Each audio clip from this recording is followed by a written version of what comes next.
আমি আসলে বুঝি না, কারোর কি কোনো চাকরি নাই, কারোর কি কোনো খেয়ে দেয়ে কাজ নাই, যে একজন আরেকজনের পিছে সব সময় লেগে থাকেই। সে কেন ভালো আছে, সে কেন ভালো একটা কাজ করতেছে, সে কেন ভালো একটা জীবনযাপন করতেছে, সব সময় সর্বদা আমরা একজন আরেকজনের পিছনে লেগেই থাকি। তো নিজে যদি ভালো না থাকি তখন একজনের পিছনে লাগি আমরা। যখন আমি ভালো থাকবো না তখন একজনকে দেখে আমার খুব হিংসা হয়। এটাই হচ্ছে হিংসার পরিচয়। এই হিংসা অহংকার মানুষকে ধ্বংস করে দেয়।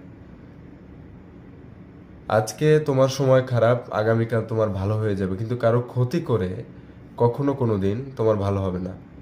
তুমি একজন আর একজনের ক্ষতি করবা, সে নিশ্চিত একটা ভালো পজিশনে চলে যাবে, কিন্তু তুমি পড়ে পড়ে থাকবো ওই সেই পিছনের জায়গাতেই।